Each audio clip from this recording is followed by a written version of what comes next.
गरुड पुराणानुसार अकाल मृत्यू झाल्यास त्या आत्म्यासोबत नेमकं काय घडतं? अकाल मृत्यू झालेल्या आत्म्याला पुढे मोक्ष मिळतो का? अकाल मृत्यू झाल्यास त्या आत्म्याला पुनर्जन्म मिळतो का? गरुड पुराण रहस्य ऐकून हादरून जाल. नमस्कार मित्रांनो, श्री स्वामी समर्थ. मित्रांनो, गरुड पुराणामध्ये असे एक रहस्य सांगितले आहे जे ऐकून अनेकांच्या अंगावर काटा येतो. अकाल मृत्यू झालेल्या व्यक्तीच्या आत्म्यासोबत मृत्यूनंतर नेमकं काय घडतं? त्या आत्म्याला लगेच मोक्ष मिळतो का? तिला प्रेतयोनीत भटकावे लागते? यमदूत त्या आत्म्याला त्वरित घेऊन जातात का? की तिचा प्रवास इतर आत्म्यापेक्षा वेगळा असतो? आणि सर्वात महत्त्वाचा प्रश्न, त्या आत्म्याला पुन्हा पुनर्जन्म मिळतो का? गरुड पुराणातील या गूढ रहस्यांचा सविस्तर उलगडा आजच्या व्हिडिओमध्ये आपण जाणून घेणार आहोत, त्यामुळे व्हिडिओ शेवटपर्यंत नक्की पहा. मित्रांनो, पुढे जाण्यापूर्वी सर्वप्रथम आपण अकाल मृत्यू म्हणजे नेमकं काय हे सविस्तर समजून घेऊया, कारण ही संकल्पना समजल्याशिवाय पुढे गरुड पुराणात सांगितलेले रहस्य समजणे कठीण होईल. धार्मिक परंपरेनुसार गरुड पुराणातील वर्णनाच्या संदर्भात जेव्हा एखाद्या व्यक्तीचा मृत्यू तिचे नियोजित आयुष्य पूर्ण होण्यापूर्वी अनपेक्षित असामान्य कारणामुळे होतो, तेव्हा त्याला अकाल मृत्यू असं म्हटलं जातं. अशा मृत्यूला सामान्य किंवा नैसर्गिक मृत्यूपेक्षा वेगळे मानले जाते. यामध्ये कोणते मृत्यू येतात? अपघातात झालेला मृत्यू, स्वतःचे जीवन संपविल्यामुळे झालेला मृत्यू, हत्या किंवा हिंसक कारणामुळे झालेला मृत्यू, आग, पाणी किंवा इतर भीषण दुर्घटनेत झालेला मृत्यू, विषप्राशन तत्सम कारणामुळे झालेला मृत्यू, काही धार्मिक मतानुसार सर्पदंश, वीज पडणे, इतर अचानक घडलेल्या प्राणघातक घटनांनाही अकाल मृत्यूच्या प्रकारात गणले जाते. मात्र येथे एक मोठा प्रश्न निर्माण होतो, या सर्व प्रकारच्या अकाल मृत्यू झालेल्या व्यक्तींच्या आत्म्यांचा प्रवास सारखाच असतो का? की प्रत्येकाच्या कर्मानुसार, मृत्यूच्या कारणानुसार त्याची अवस्था वेगळी असते? गरुड पुराण याबद्दल अत्यंत गूढ रहस्य सांगतं. आपण ते एक एक करून सविस्तर जाणून घेऊया. मित्रांनो, आता सर्वात मोठा प्रश्न, अकाल मृत्यू झाल्यानंतर त्या व्यक्तीच्या आत्म्याचं नेमकं काय होतं? गरुड पुराणात भगवान विष्णूंनी गरुडाला सांगितलेल्या वर्णनानुसार प्रत्येक जीवाचा जन्म आणि मृत्यू हा त्याच्या कर्माशी जोडलेला असतो. जेव्हा एखाद्या व्यक्तीचा मृत्यू नैसर्गिकरित्या म्हणजे तिचे आयुष्य पूर्ण झाल्यानंतर होतो, तेव्हा तिचा आत्मा पुढील प्रवासाला निघतो. परंतु अकाल मृत्यूच्या बाबतीत हा प्रवास तितका सरळ नसतो, असे धार्मिक वर्णन आढळते. असं सांगितलं जातं की शरीराचा त्याग झाल्यानंतर काही काळ त्या आत्म्याला आपण मृत्यू पावला आहोत यावर विश्वास बसत नाही. तिला तिचे शरीर दिसते, आपल्या घरातील माणसे दिसतात, त्यांचे रडणे, दुःख करणेही दिसते. पण कितीही प्रयत्न केला तरी ती त्यांच्याशी बोलू शकत नाही, त्यांना स्पर्श करू शकत नाही. याच अवस्थेमुळे त्या आत्म्याला तीव्र अस्वस्थता आणि संभ्रम जाणवतो. धार्मिक ग्रंथामध्ये वर्णन केले आहे. पण हा संभ्रम किती काळ टिकतो? त्या आत्म्याला यमदूत लगेच घेऊन जातात का? की काही काळ ती पृथ्वीवरच भटकत राहते? गरुड पुराण याबाबत अत्यंत रहस्यमय वर्णन करते. पुढे तेच जाणून घेऊया. मित्रांनो, आता प्रश्न असा निर्माण होतो की अकाल मृत्यू झाल्यानंतर यमदूत त्या आत्म्याला लगेच यमलोकात घेऊन जातात का? गरुड पुराणातील वर्णनानुसार प्रत्येक आत्म्याचा मृत्यूनंतरचा प्रवास सारखा नसतो. काही आत्म्यांचा प्रवास त्यांच्या कर्मानुसार पुढे सुरू होतो, तर अकाली मृत्यू झालेल्या काही आत्म्याविषयी असे वर्णन आढळते की त्यांची अवस्था काही काळ अत्यंत क्लेशदायक आणि अनिश्चित असते. त्या आत्म्याला आपण शरीर सोडले आहे हे स्वीकारणे कठीण जाते. आपल्या घराकडे, आपल्या प्रिय व्यक्तीकडे ती आत्मा ओढली जाते. आपल्या कुटुंबियाशी बोलण्याचा, त्यांना स्पर्श करण्याचा प्रयत्न करते, पण ते शक्य होत नाही. त्यामुळे तिची अस्वस्थता आणखीन वाढते. गरुड पुराणातील काही वर्णनामध्ये अशा अवस्थेला प्रेत अवस्था असं संबोधलं जातं. या अवस्थेत आत्मा अत्यंत असहाय्य असल्याचे सांगितले जाते. पण ही प्रेत अवस्था म्हणजे नेमकं काय? प्रत्येक अकाल मृत्यू झालेल्या आत्म्याला प्रेतयोनी मिळते का? का हेही त्या व्यक्तीच्या कर्मावर अवलंबून असतं? गरुड पुराणातील पुढील रहस्य या प्रश्नाचे उत्तर देते. मित्रांनो, आता सर्वात महत्त्वाचा प्रश्न, प्रेतयोनी म्हणजे नेमकं काय? गरुड पुराणातील वर्णनानुसार जेव्हा एखाद्या आत्म्याला लगेच पुढील प्रवास प्राप्त होत नाही, तेव्हा काही आत्मे काही काळ प्रेतावस्थेत राहतात. असं सांगितलं जातं. ही अवस्था म्हणजे पूर्ण मुक्तीही नाही आणि पुढील जन्मही नाही, म्हणजे आत्मा एका मधल्या अवस्थेत असल्याचे धार्मिक वर्णन आढळते. या अवस्थेत आत्म्याकडे स्थूल शरीर नसते, पण तिला आपल्या पूर्व आयुष्याशी असलेली ओढ कायम असते. ती आपल्या घराकडे, कुटुंबाकडे आणि ज्या ठिकाणी तिचा मृत्यू झाला आहे त्या ठिकाणी आकर्षित होत असल्याचे वर्णन केले जाते. गरुड पुराणानुसार अशा अवस्थेत आत्म्याला भूक, तहान, आसक्ती आणि अपूर्ण इच्छा यामुळे क्लेश होतो असे धार्मिक वर्णन आहे. परंतु शरीर नसल्यामुळे ती इच्छा पूर्ण करता येत नाही, त्यामुळे त्या आत्म्याची व्याकुळता वाढत जाते. परंतु येथेच एक अत्यंत गूढ प्रश्न निर्माण होतो. ही प्रेत अवस्था किती दिवस टिकते? काही दिवस, काही महिने की अनेक वर्ष? आणि त्या अवस्थेतून आत्म्याची मुक्तता कशी होते? गरुड पुराण याबद्दल अत्यंत आश्चर्यकारक वर्णन करते. ते आपण पुढील भागात सविस्तर जाणून घेऊया. मित्रांनो, आता प्रश्न असा निर्माण होतो की जर एखादी आत्मा प्रेत अवस्थेत असेल तर ही अवस्था किती काळ टिकते? गरुड पुराणातील धार्मिक वर्णनानुसार याचे उत्तर प्रत्येकासाठी सारखे नसते. आत्म्याची अवस्था तिच्या कर्मावर, मृत्यूच्या परिस्थितीवर आणि मृत्यूनंतर तिच्यासाठी केलेल्या धार्मिक विधीवर अवलंबून असते, असं सांगितलं जातं.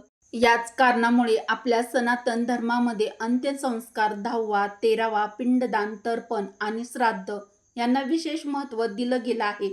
धार्मिक श्रद्धेनुसार ही विधी आत्म्याच्या पुढील प्रवासासाठी मदत म्हणजे सहाय्यक मानले जातात. मात्र याचा अर्थ असा नाही की केवळ विधी केल्याने प्रत्येक आत्म्याला त्वरित मुक्ती मिळते. गरुड पुराणात कर्मालाच सर्वात मोठं स्थान दिलं आहे. मनुष्याने आयुष्यभर केलेली शुभ अशुभ कर्मेच पुढील प्रवासावर परिणाम करतात असे वर्णन आढळते.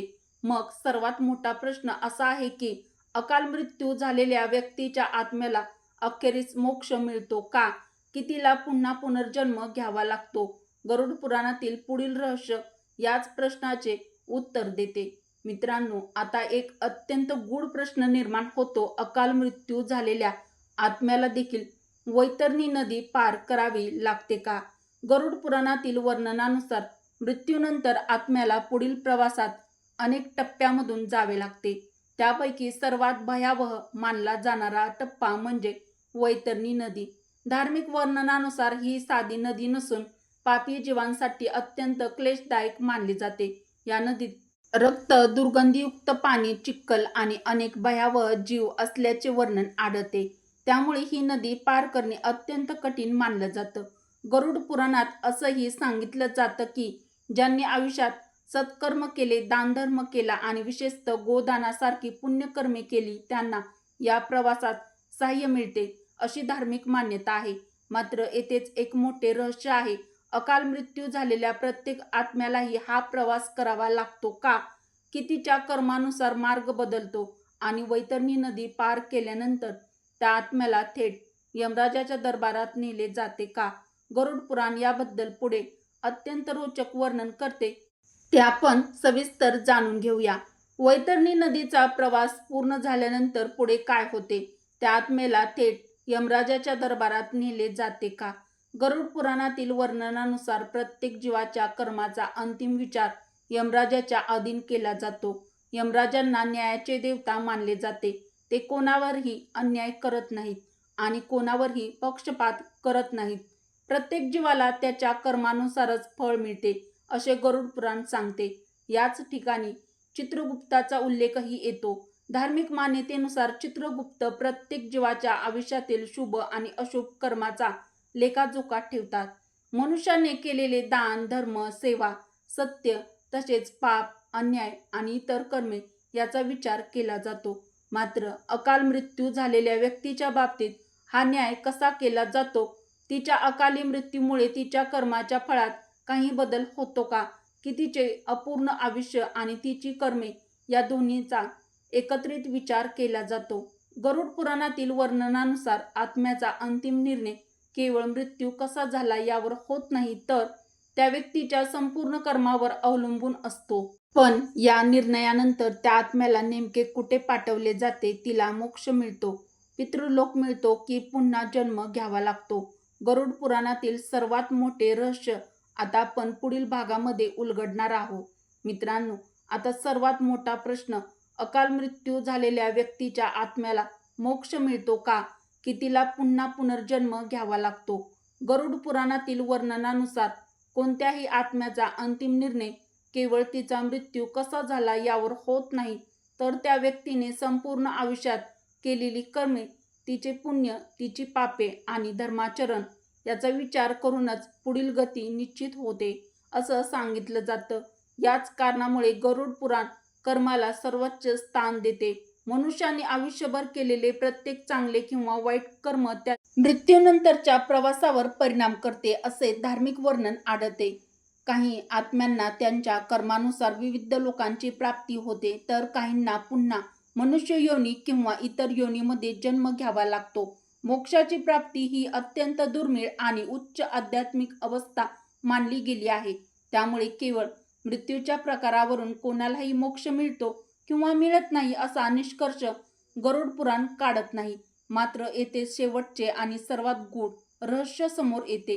जर काही कर्मावरच अवलंबून असेल तर अकाल मृत्यू झालेल्या व्यक्तीचे अपूर्ण राहिलेले आयुष्य काय होते?